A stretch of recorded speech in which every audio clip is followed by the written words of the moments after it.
कर्मचारियों की हाजिरी हो या वेतन, हाफ डे हो या नाइट ड्यूटी, सबका रखो पूरा हिसाब। पूरे स्टाफ को मैनेज करो एक साथ एक ही ऐप पर। डाउनलोड पगार खाता। गुजरात मुख्यमंत्री कार्यालय से लेकर नरेंद्र मोदी के करीबी अफसर रहे ए.के. शर्मा का नाम यूपी के सियासी गलियारों में एक पहेली बन गया है। उत्तर प्रदेश में कोरोना की रोकथाम की कोशिशों के बीच एकाएक फिर से अपुष्ट खबरें चलने लगी हैं कि योगी सरकार मंत्रिमंडल विस्तार कर सकती है, जिसमें ए.के. शर्मा प्रधानमंत्री के नुमाइंदे के तौर पर एक बड़ी ताकत, ओहदे और जिम्मेदारी के साथ उभरेंगे।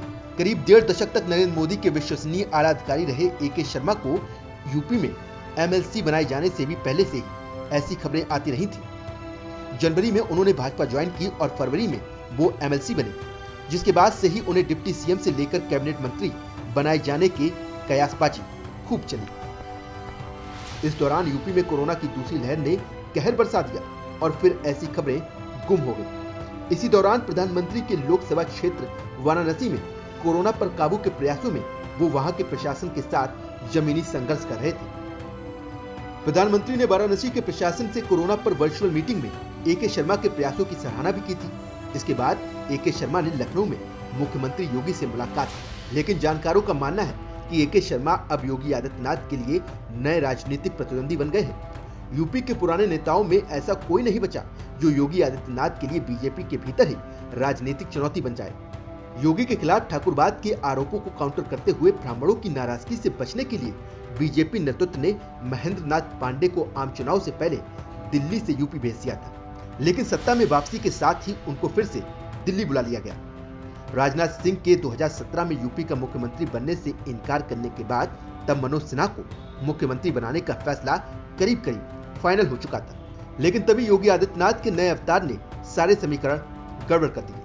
बाद में मनोज सिन्हा को जम्मू कश्मीर का उपराज्यपाल बनाकर यूपी की राजनीति में ब्राह्मणों के बाद भूमिहारों को मैसेज देने की कोशिश की गई। अरविंद शर्मा भी मनोज सिन्हा की ही बिरादरी से आते हैं और दोनों के पुश्तैनी घरों में करीब 50 किलोमीटर का ही फासला है। अरविंद शर्मा को बीजेपी सब कुछ ठीक कर देने वाले नेता के तौर पर प्रोजेक्ट करने लगी है। अरविंद शर्मा मऊ के रहने वाले हैं और मनोज सिन्हा गाजीपुर के। मनोज सिन्हा गाजीपुर में माफिया डॉन मुख्तार अंसारी के भाई अफजल अंसारी से 2019 में लोकसभा चुनाव हार गए थे। जनवरी 2021 में ही जब अरविंद शर्मा को बीजेपी ने एमएलसी बनाया, तभी से कयास लगाए जाने लगे थे कि योगी आदित्यनाथ के लिए वो भविष्य में चुनौती बनने वाले हैं। गुजरात काडर के आईएएस अफसर रहे अरविंद शर्मा ने एमएलसी के लिए नामांकन भरने से थोड़ा पहले ही वीआर रख लिया था।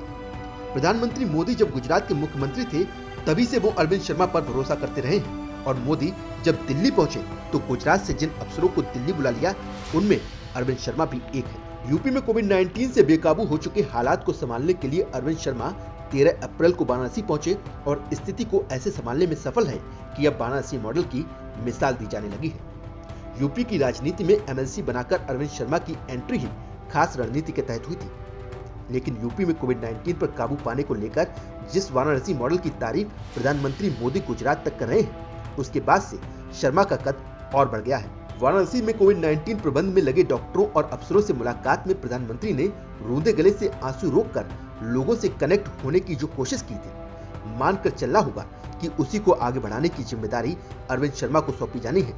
लेकिन क्या ये अभी हो जाएगा या फिर 2022 के चुनाव नतीजे आने के बाद होगा, ये बहुत बड़ा सवाल है। ब्यूरो रिपोर्ट, यूपी तक।